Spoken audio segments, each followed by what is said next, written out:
dibalas lagi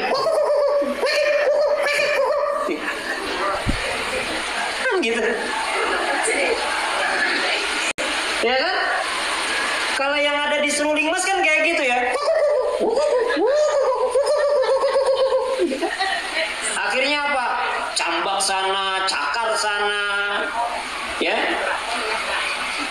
Ada apa di rumahnya, perang dunia ke-10, piring terbang, apalagi ya, gelas terbang, semuanya terbang, hancur berantakan.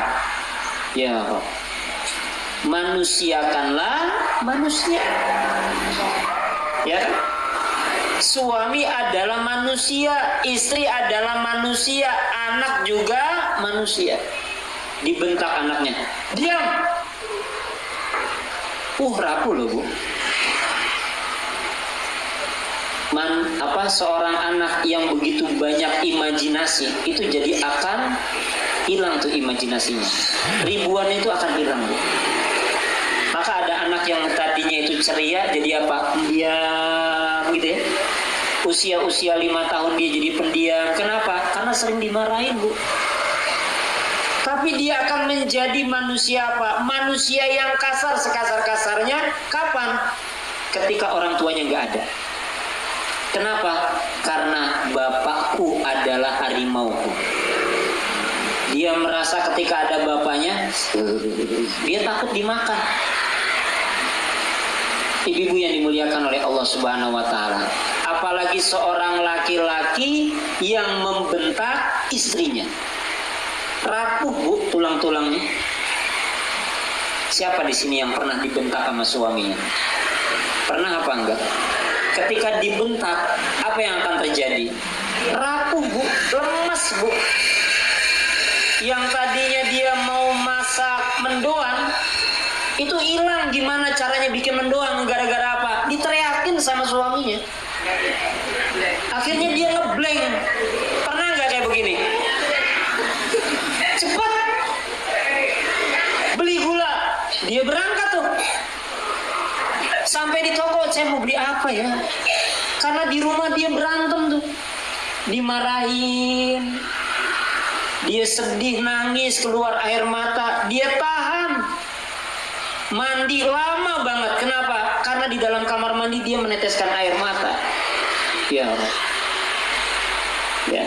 Maka pesan orang yang berumah tangga oleh Gusmus itu ada 3, ya, supaya dia juga bisa lapang dada nih menerima segala keadaan. Apa? Yang pertama adalah jadilah manusia, jangan jadi malaikat. Kalau jadi malaikat dia ngerasa bener. Yang kedua, mengertilah wahai manusia, kita ini manusia, bukan hewan. Ngerti banyak salah, banyak dosa, sadar diri, sadar rasa, sadar nikmat, sadar dosa. Yang ketiga apa? Jadilah manusia, mengertilah manusia. Yang ketiga, manusiakanlah manusia.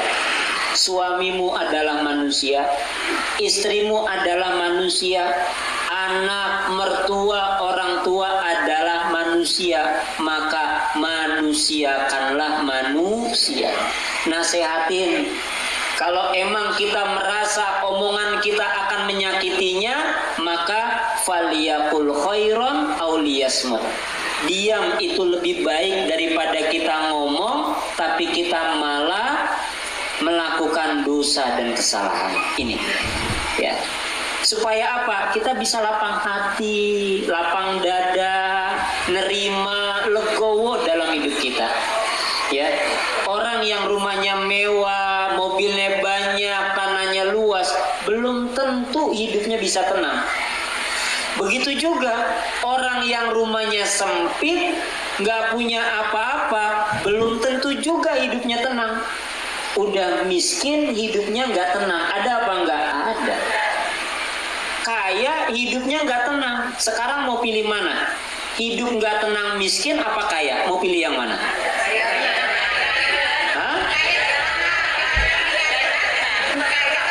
Iya kaya tapi tenang. Caranya gimana? Lapang dada. Gimana mau tahu cara lapang dada? Nih ngaji nih hari ini. Gimana kuncinya? Kuncinya di dalam surat Toha ayat 25, 26, 27, 28. Sering-sering baca doa. Apa? Rabbis rohli sodri wa yassirli amri wahlul uqdatam min lisani yafqahu. Tapi Pak Ustadz, kan hidup di dunia ini kan nggak semudah yang kita bayangkan. Harapan banyak yang tidak sesuai dengan kenyataan. Maka untuk belajar sabar itu, yang pertama adalah memahami fitrah manusia. Memahami fitrah manusia. Gimana caranya memahami fitrah manusia? Al-Baqarah ayat 214. Setiap manusia itu diuji. Dan ujian manusia itu ada 3. Malapetaka, kesengsaraan, dan guncangan. Ini yang harus kita sadari, bahwasanya semua orang itu pasti punya masalah. Semua orang itu ada dan pernah dia merasakan kesengsaraan dalam hidupnya. Dan setiap kehidupan orang itu pernah diguncangkan dalam kehidupannya. Kenapa? Karena para nabi terdahulu, orang-orang terdahulu pun punya masalah. Karena orang yang mempunyai masalah, dia pasti akan masuk ke dalam surga. Karena jalan surga itu adalah malapetaka, kesengsaraan, dan guncangan. Kalau orang sudah merasakan seperti ini dan bisa melewatinya, insya Allah dia akan diangkat derajatnya. Dan ketika dia diangkat derajatnya, dia menjadi pribadi yang lebih baik. Dan orang yang baik pasti akan masuk ke dalam surganya Allah Subhanahu wa Ta'ala. Maka jangan lari dari permasalahan hidup kita. Kalau hari ini kanan, kiri, depan, belakang seolah-olah merasa hidup kita ini terseok-seok, terimpit, buntu, seolah-olah kita sedang diguncang, ingatlah, ala nasrullah, sesungguhnya pertolongan itu akan datang, qorib, akan datang sebentar lagi. Jangan khawatir. Kita adalah orang-orang pilihan. Kita adalah orang-orang pilihan. Maka semua yang terjadi itu sesuai dengan takarannya. Yang kedua, semua masalah itu adalah sesuai dengan takarannya. Maka Allah Subhanahu wa Ta'ala berfirman, la yukallifullahu nafsan illa wus'aha. Surat Al-Baqarah ayat 286. La yukallifullahu nafsan illa wus'aha laha ma kasabat wa 'alaiha maktasabat rabbana la tu'akhirna in nasina rabbana wa la tahmil 'alaina isran kama 'amaltahu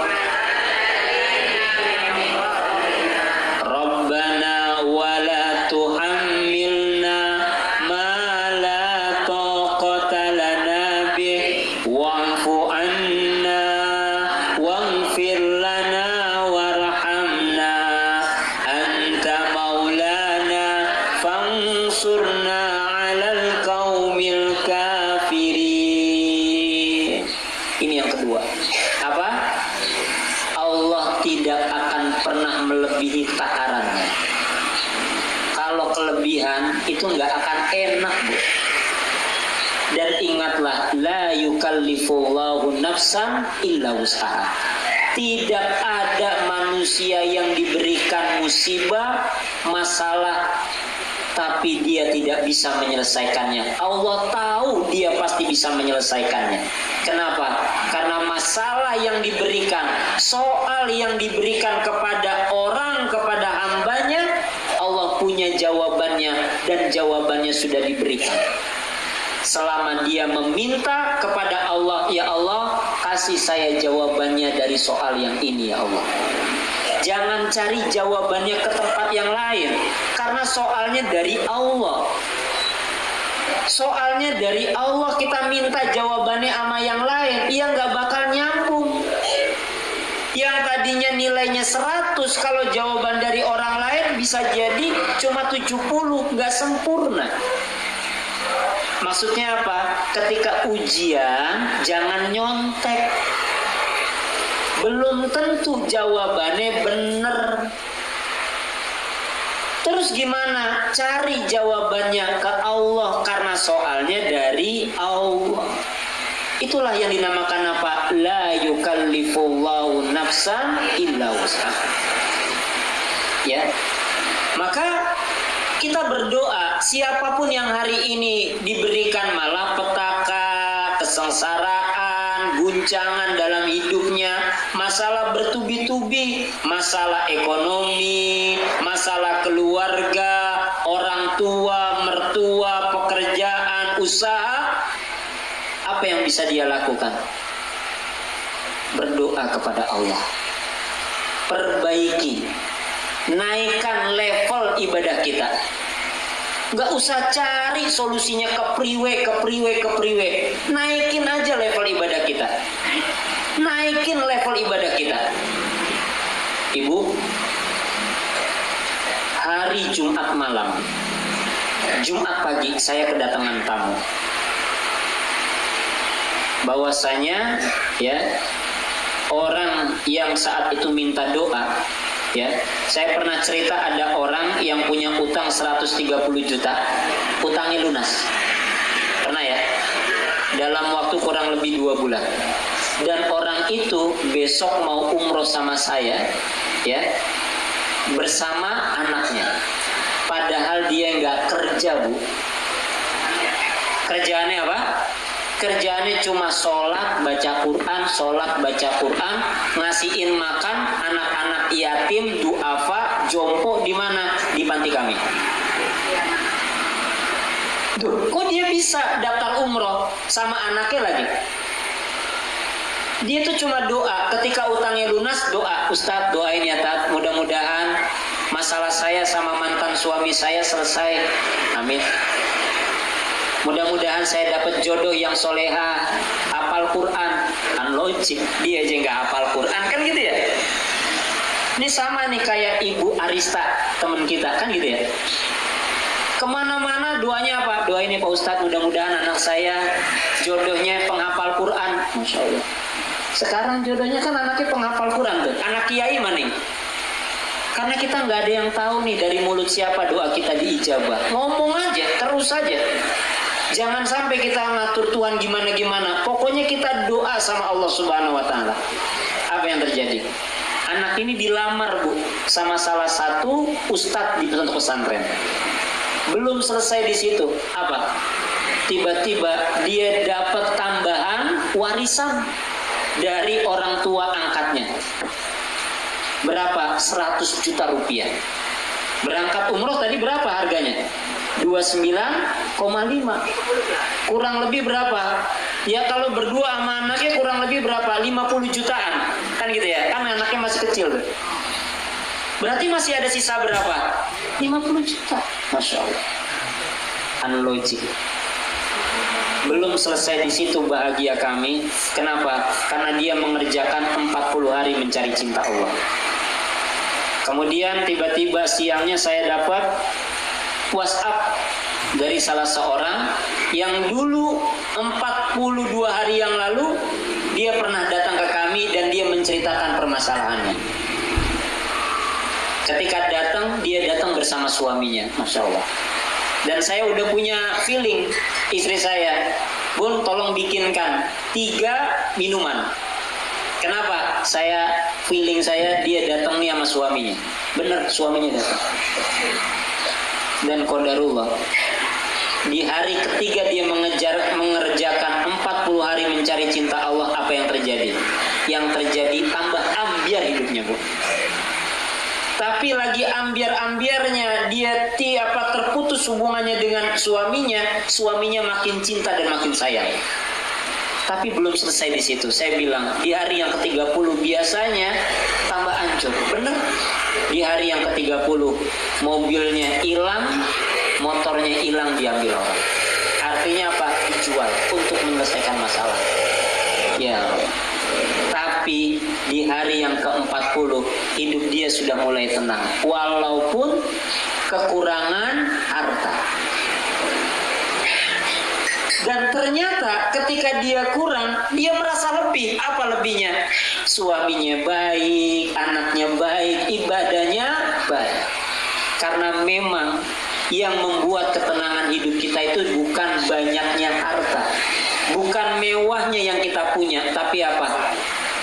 Kita mempunyai pasangan hidup yang taat kepada Allah dan anak yang enak dipandang, yang diridhoi oleh Allah Subhanahu wa taala. Leres napa boten, Bu?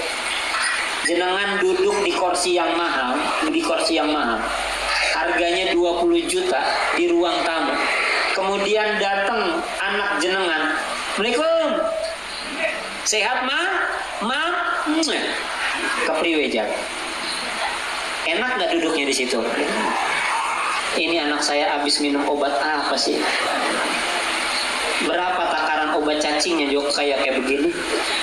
Kayak kecacingan. Datang suaminya nyalain dia, bla bla bla. Duduk di sofa yang mahal, berasa duduk di mana? Di lantai.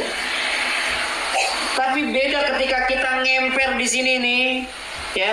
Kemudian dengar anak kita di dalam kamarnya terdengar lirihan Bismillahirrahmanirrahim. Ya Allah, berasa senang, Bu. Apa senangnya? Itu baru di dunia. Nanti di akhirat anak ini akan memanggil kita. Kenapa memanggil kita? Mama, ini ada mahkota dari Rasul. Ini ada baju, kemudian dia pakaikan baju itu kepada siapa? Kepada ibunya, kepada ayahnya. Kemudian dibawa orang tuanya kemana? Ke dalam surganya Allah Subhanahu wa ta'ala. Ini yang kita harapkan. Maka ketika saya tanya sama bapak saya, saat adik saya wisuda hafal 30 juz, Pak, gimana perasaan Papa? Perasaan Papa hari ini seperti Papa dapat rumah yang mewah dan dapat mobil Alphard Velfire. Ini baru di sini, Mas. Belum nanti di akhirat, nggak tahu deh. Makasih ya, Mas. Makasih ya. Makasih ya. Cuma itu doang yang terucap dari kalam orang tua. Cuma bilang apa? Makasih. Padahal orang tua tidak memaksanya untuk menjadi penghafal Quran. Tapi qadarullah, anaknya mau ngapalin Quran, mau dekat dengan Quran, senang, bangga. Masya Allah. Bapak saya itu jauh dari baik-baiknya dulu. Tapi kalau udah namanya sholat Idul Fitri, Idul Adha, Masya Allah, bangunnya udah dari pagi, udah nyiapin. Dia manggil adik saya, besok datang pakai pakaian dinas. Adik saya waktu itu masih kapten. Pakai pakaian dinas, kamu jadi sopir. Kamu jadi sopir. Kata siapa? Kata papa kami. Nyopirin siapa? Nyopirin kakak kamu sama adik kamu. Kita berangkat kemana? Ke lapangan untuk sholat Idul Fitri. Masya Allah. Ketika udah berhenti tuh, papa saya keluar duluan. Dia bukain pintu buat kami, ya Allah. Begitu juga ketika masuk, udah Pak, masuk sendiri bisa? Enggak. Kenapa? Saking senangnya. Karena bahagia orang tua itu ketika melihat pasangannya taat kepada Allah dan anaknya taat kepada Allah Subhanahu wa ta'ala. Itulah yang kita harapkan. Oleh karena itu, ada 5 hamba Allah yang berkelas. Ada 5 hamba Allah yang berkelas. Yang pertama adalah orang kecewa tapi tidak mengeluh. Jadilah pribadi yang seperti ini, ya, orang yang kecewa tapi tidak mengeluh. Ini yang pertama. Dia kecewa dengan keadaan dirinya yang berbeda dengan yang lainnya, tapi dia nggak mengeluh. Makasih ya Allah, Engkau masih beri kesempatan hidup. Seperti dahulu ada beberapa waktu yang lalu seseorang meninggal di usia 17 tahun, dia lumpuh. ketika menunaikan menjadi imam sholat asar bersama ibunya, di rakaat kedua dia terjatuh dan tidak bisa bangun lagi, dan dia lupa. Apa yang dilakukan? Dia langsung masuk kamar dan menutup diri. Sampai akhirnya papanya itu langsung mendobrak pintunya. Ketika mendobrak pintunya, bapaknya nggak marah. Dia langsung membuka jendela pintu kamar anaknya itu. Kemudian mengatakan, lihatlah di sana terang. Mau sampai kapan kamu seperti ini? Sebagai orang tua, papa hanya bisa membersamai. Kamu mau di sini, papa bersamai. Kamu mau bangun, papa juga fasilitasi. Semua ada di kamu. Kamu bangun, kamu bergerak, kamu berubah. Apa yang terjadi? Dia pilih untuk bangun. Dan sejak itu, saat itu juga dia langsung bilang sama ibunya, tolong pesankan taksi, saya mau sekolah. Allah Ta'ala. Sampai akhirnya dia mencapai pendidikan tertinggi yaitu S3, dan dia merupakan salah satu direktur utama perusahaan nasional di Indonesia. Dalam keadaan apa? Tiap hari dia menggunakan kursi roda. Kecewa, tapi dia nggak pernah mengeluh. Karena begitu banyak nikmat Allah Subhanahu wa Ta'ala. Maka penting tuh kita harus sadar diri, sadar rasa, sadar nikmat, sadar dosa. Ibu-ibu yang dimuliakan oleh Allah Subhanahu wa Ta'ala, orang yang berkelas yang kedua adalah orang marah tapi tidak benci. Siapa dia? Orang tua tuh. Orang tua itu banyak marahnya, tapi dia nggak pernah benci sama anaknya. Bener apa enggak? Maka seorang anak itu akan bingung kalau orang tuanya nggak ngomong. Jangan-jangan dia benci dia sama saya. Maka jadilah pribadi yang marah tapi tidak benci. Ketika dia marah hanya sekedar marah, tapi dia nggak benci. Sama siapa? Sama orang itu. Ini adalah orang yang kedua. Kemudian orang yang ketiga adalah orang gagal tapi tidak pernah menyerah. Orang gagal tapi tidak pernah menyerah. Jangan sampai kita berputus asa. Jangan sampai kita berputus asa. Kalau hari ini kita ada di bawah, terus saja berusaha. Ya. Hari ini begitu banyak masalah ekonomi yang nggak tahu nih gimana caranya menyelesaikannya. Solusinya apa tadi? Naikkan level spiritual kita. Naikkan level ibadah kita, maka nanti Allah akan naikkan level finansial kita. Siapapun yang hari ini mempunyai masalah ekonomi, naikkan level spiritual. Naikkan level ibadahnya. Yang biasanya sholat duha cuma 2 rakaat, maka ditambahin jadi berapa? 4. Yang biasanya tahajud cuma 2 rakaat, tahajudnya jadi berapa? 4. Yang biasanya doanya cuma Allahumma lantas kabur. Berarti jangan lantas kabur, diam dulu, ngomong sama Allah. Yang biasanya sholatnya, ibadahnya cuma Allahu Akbar, Allahu Akbar, Allahu Akbar. Dia punya masalah sama istrinya, dia punya masalah sama anaknya, dia disakitin sama perkataan anaknya. Apa yang harus dia lakukan? Konversi semua masalah dengan amal ibadah. Surat Al-Mulk ayat 2. Konversi, ganti semua masalah dengan ibadah. Kalau hari ini kita disakiti oleh anak kita dengan perkataan dan perbuatan anak kita, kalau kita balas, dasar kamu anak durhaka, wassalam. Apa yang bisa kita lakukan? Angkat tangan kita, doanya tambahin. Yang biasanya cuma sekedar Robbi habli minas solihin, amin, tapi tambahin, ya Allah, jadikan anak kami menjadi anak yang soleh, ya Allah. Jaga kalamnya ya Allah. Angkat derajatnya ya Allah. Kalau hari ini dia lagi punya masalah sehingga dia bisa nyakitin orang tuanya ya Allah, selesaikan masalahnya ya Allah.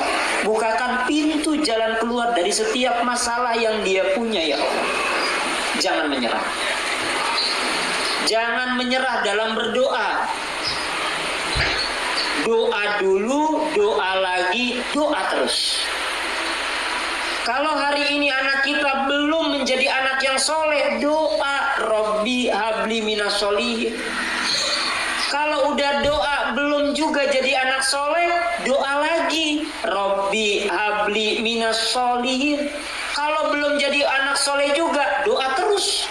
Sampai kapan? Sampai benar-benar anak kita jadi anak soleh.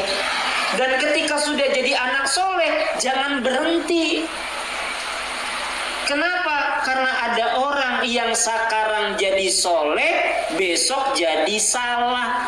Maka teruslah berdoa Robbi habli minas solihin. Sampai kapan? Sampai husnul khotimah. Harapannya anak kita benar-benar soleh.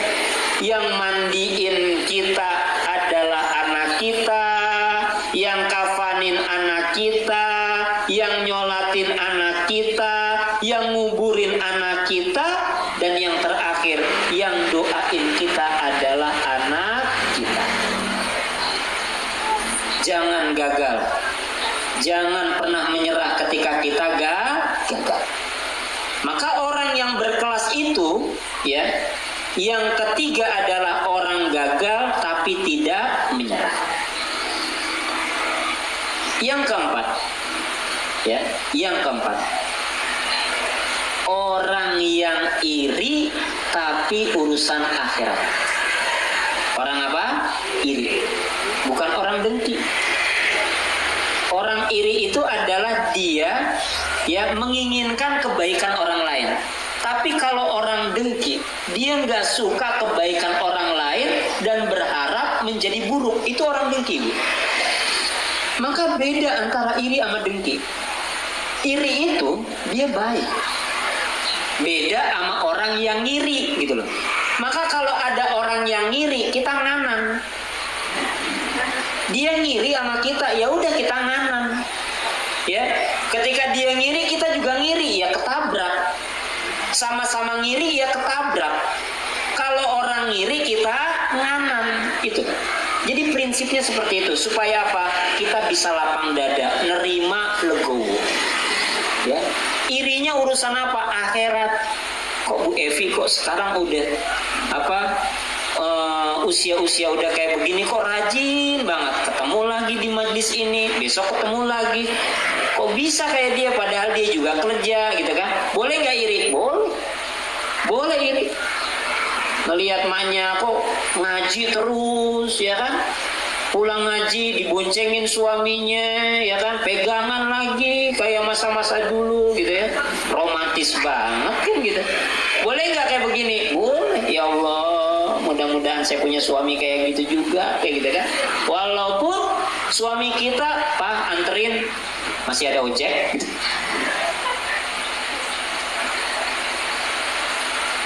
Ya harap. Tapi boleh nggak dia terus berharap? Boleh. Boleh nggak dia ngiri? Boleh. Tentang hal baik, tentang urusan akhirat. Apa itu? Anak soleh. Ya Allah, saya mau dia tuh. Saya ngiri dia tuh. Udah kaya, anaknya hafal Quran lagi, gitu loh. Udah rajin sedekah, anaknya rajin sholat lagi. Ya Allah. Udah akhirnya dia doa tuh. Ya, ini dinamakan apa? Hasad, iri yang baik. Dan yang terakhir, orang yang disakiti tapi tidak membalas. Dia termasuk kategori hamba Allah yang berkelas. Hamba Allah yang berkelas. Dia disakitin, dihina, dicaci, dimaki, direndahkan, diinjek-injek. Apa yang terjadi? Dia doain? Iya. Kan orang yang dizolimi doanya mustajab. Ada 3 doa yang mustajab. Doa orang yang dizolimi, doanya musafir, doanya orang tua kepada Dia dizolimin nggak? Dia disakitin. Iya, dia berarti dizolimin. Dia dihina, dicaci, dimaki, dia dizolimin. Doanya makbul, makbul. Maka ketika doanya makbul, eman kalau kita doain orang lain yang buruk. Maka doa itu nggak akan pernah mustajab kalau dia ada unsur dosanya. Apa? Ketika ada orang hina, gitu kan? Dasar kamu miskin. Kemudian dia berdoa tuh, mudah-mudahan dia juga miskin 7 turunan. Dosa apa enggak nih? Dosa. Maka doanya nggak diijabah tuh. Doa tuh yang nggak diijabah itu kemarin kita sudah belajar kalau ada unsur ya dosanya. Doa itu nggak akan diijabah kalau ada unsur dosanya. Ya, ada sesuatu yang nggak baik itu nggak akan diijabah. Maka ketika dia lagi dihina, dicaci, dimaki, angkat tangan. Apa angkat tangannya? Robbi habli minas sholihin. Jadikan keluarga kami menjadi keluarga yang sakinah. Angkat derajat kami ya Allah. Angkat derajat anak-anak kami ya Allah. Diangkat derajatnya sama Allah. Masya Allah. Anaknya jadi orang baik, anaknya jadi pejabat yang rajin sholat, anaknya jadi pengusaha yang kaya raya dan juga rajin sedekah. Diangkat derajatnya sampai suatu hari orang yang menghina dia lagi butuh, dan yang membantu siapa? Yang membantu anak kita. Masya Allah. Kapan kok bisa jadi kayak begini? Karena ada doa orang tuanya ketika dia dihina sama tetangganya. Dia angkat tangan, angkat derajat anak kami ya Allah. Angkat derajat keluarga kami ya Allah. Baik gak dia doanya? Pak. Dia gak balik nyakitin, dia gak balik bales. Tapi apa yang dia lakukan? Dia berdoa kebaikan untuk dirinya dan keluarganya. Ini adalah hamba yang berkelas. Maka orang-orang yang lapang dada itu adalah termasuk orang-orang yang lapang yang berkelas ini. Siapa dia? Orang yang kecewa tidak mengeluh, orang yang orang yang marah tidak membenci, orang yang gagal tidak menyerah, orang yang iri tapi urusan akhirat, dan yang terakhir orang yang disakiti tapi tidak membalas. Maka mudah-mudahan kita termasuk dari 5 kategori hamba yang berkelas. Dan kita belajar, mudah-mudahan kita termasuk 5 hamba yang berkelas ini. Ya, bukan hanya menjadi salah satunya, tapi belajar mulai sekarang. Menjadi orang yang marah tapi tidak benci. Orang yang kecewa dengan takdir yang buruk tapi dia nggak ngeluh. Orang yang gagal tapi dia tetap semangat dan tidak menyerah. Orang yang iri tapi tentang urusan akhirat. Dan yang terakhir, ketika dia disakiti dia mengangkat tangan dan dia berdoa kebaikan untuk dirinya dan keluarganya. Masya Allah. Maka harapannya semoga Rabbi ishrah li sadri. Orang yang sudah dilapangkan dadanya, yang kedua apa? Dia akan dimudahkan segala urusannya. Karena doa di dalam surat Al-Baqarah ayat ke-26 dari surat Toha apa bunyinya? Wa yassirli amri, dan mudahkanlah segala urusannya. Ya, mudah-mudahan segala urusan kita dimudahkan oleh Allah Subhanahu wa taala, dan nanti kita teruskan ya pengajian ini insya Allah di lain waktu, dan harapannya sekarang kita bisa menjadi pribadi-pribadi yang lapang dada insya Allah. Sampai di sini mungkin ada yang mau bertanya, dipersilakan. Ada yang bertanya? Enggak ada? Baik. Ini saja yang dapat saya sampaikan.